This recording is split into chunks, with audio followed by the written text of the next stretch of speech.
안녕하세요. 원피스 도서관 원도입니다. 드디어 이무의 능력의 비밀과 검은 수염과 이무의 관계에 대한 해외 네타 떡밥이 풀렸는데요. 엘바프 고대벽화의 모든 것이 해석됐다는 건데요. 지금부터 시작해보겠습니다. 여러분, 이무의 능력에 대해서 어떤 생각을 가지고 계시나요? 레벨리 사건에서 알 수 있었고, 그것이 암시하는 것은 이무가 한 수종을 뛰어넘는 능력을 가지고 있다는 것입니다. 우리가 임의 능력에 대해 처음 목격한 것은 레벨리에서 사보와 대치했을 때였습니다. 거대한 주둥이와 날카로운 이빨을 가진 괴수의 형상으로 변신한 모습은 언뜻 보기에 동물계, 특히 신화적 존재의 힘을 빌리는 환수종을 연상시킨다는 것이죠. 실제로 임은 사보의 화염 공격을 그대로 삼켜버리고 자연계 능력자의 실체를 직접 타격하는 등 일반적인 능력의 상성 관계를 초월하는 힘을 보여주었습니다. 이때 가장 많이 나온 이야기가 악마 그 자체라는 말들이 상당히 많았죠. 하지만 이것이 정말 악마의 열매 능력일까에 대해서 증거를 제시하려고 합니다. 원피스 1153화 이후 우리는 이 질문을 근본적으로 다시 생각해야 한다는 것이죠. 이미 보여준 모습은 환수종 변신이 아니라 인간의 모습을 하고 있던 위장을 벗어던진 임의 본체일 가능성이 높다는 것입니다. 임은 열매를 먹고 강해진 인간이 아니라 원래부터 강력한 힘을 가진 비인간적인 존재가 세계를 지배하고 있는 것이고, 이미 공백의 100년 이전부터 살아온 존재라는 사실은 그의 힘이 악마의 열매라는 시스템이 탄생하기 이전에 존재했음을 시사합니다. 최근 일부 자료에서 언급된 도미 리버시와 같은 기술은 이니타인을 불멸의 악마로 변형시켜 조종하는 능력을 사용한다는 것을 암시합니다. 이는 악마의 열매와 팩이라는 기존의 전투 시스템을 넘어서는 제3의 힘체계가 존재함을 보여주는 강력한 증거가 된다는 것이죠. 이런 것들을 보았을 때 우리는 임의 능력이 우리가 학습되어 있던 악마의 열매라는 규칙에 얽매이지 않는다는 것을 알 수 있습니다. 오히려 악마의 열매 자체가 임의 원초적이고 이질적인 능력에 대항하기 위해 세계가 만들어낸 방어기제, 그리고 균형추였을 가능성에 대해서 생각해볼 수 있다는 것이죠. 따라서 임은 어떤 열매를 먹었는가라는 질문은 이제 무의미해졌다는 것입니다.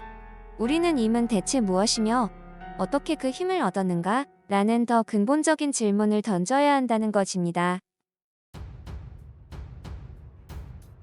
최초의 증거는 빅맘의 식인 계승을 중요하게 봐야 합니다. 악마의 열매 능력이 사용자의 죽음 이후 근처의 과일에서 다시 열린다는 것은 정설처럼 알려져 왔습니다.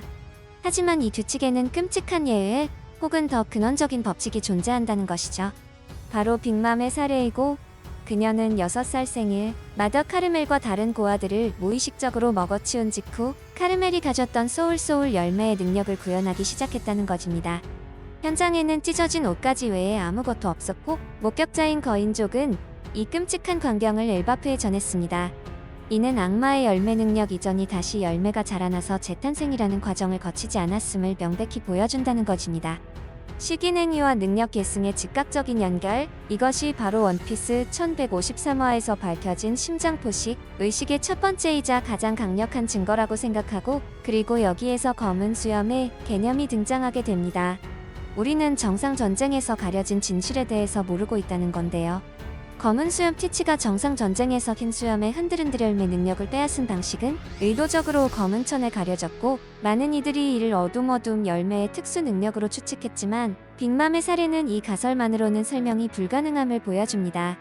이제 우리는 검은 천 안에서 벌어진 일을 추측할 수 있다는 것이죠. 검은 수염 티치는 흰 수염의 심장을 먹은 것입니다.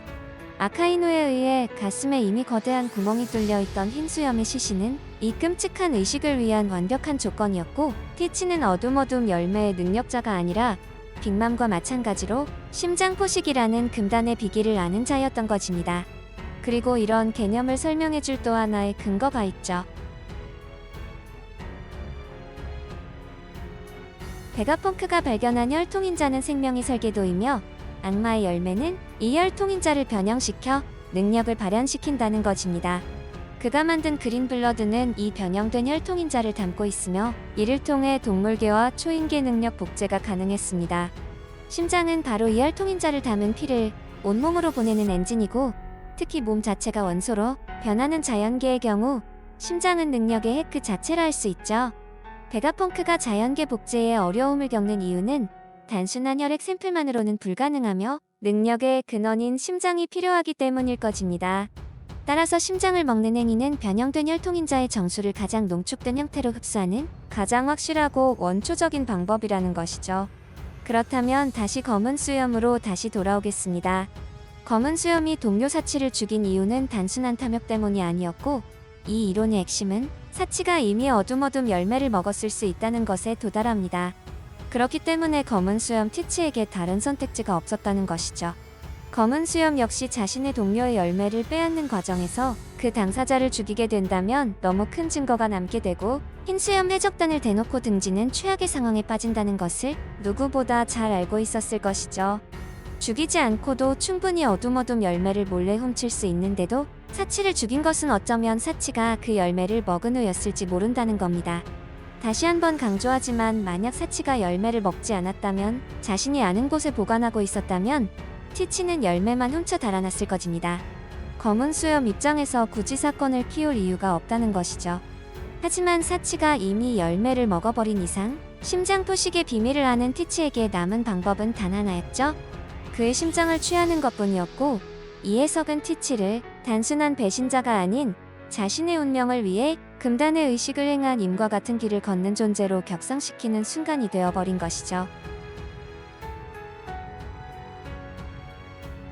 엘바프의 벽화에는 바로 악마의 열매와 능력 전이가 최초의 죄로 기록된 장소입니다. 고대 벽화는 크게 두 개의 시대로 해석할 수 있는데요. 제1막의 임은 고대 병기 우라노스와 드니샤 같은 군대를 이끌고 거대한 나무 꼭대기에 군림하던 태초의 신, 혹은 어떤 왕으로 보이는 대상을 공격합니다. 제2막 임은 마침내 그 존재를 죽이고 그의 심장을 먹는 모습으로 해석할 수 있는데요. 이 신성 모독적인 행위로 세계의 법칙이 뒤틀려버렸다는 것이죠. 마치 아담과 하와에서 선악과를 먹어버린 것처럼요. 바다는 능력자들을 저주하고 숲은 균형을 맞추기 위해 악마의 열매를 맺기 시작했다는 것이죠. 그리고 이에 대항하여 태양신 니카가 나타나게 됩니다. 자신이 쟁취한 새로운 힘으로 20개의 왕국을 지배한 임은 결국 조이보이를 쓰러뜨리고 세계의 신이 되어버리고, 네펠타리 릴리와 같은 일부는 임의 정체를 깨닫고 포네그리프를 퍼뜨리는 실수를 저지르고, 이것이 바로 세계 정부가 지워버린 공백의 100년의 진실이 되는 것이죠. 임과 검은 수염 두 사람은 궁극의 힘을 위해 각각 신과 동료의 심장을 취했고, 이 놀라운 평행성은 그들의 운명 또한 같을 것임을 암시하고 있다는 것입니다. 결국 최종장의 클라이맥스는 루피와 검은 수염의 대결이 아닐지도 모른다는 결과가 도출되는데요. 그것은 이미 검은 수염의 육체를 차지하는 두 최종 보스의 융합이 될 확률이 높습니다. 많은 팬들은 루피가 임을 쓰러뜨린 후 검은 수염이 그 능력을 빼앗을 것이라 예측하지만, 이 의견은 순서를 뒤집는 결과를 가져옵니다.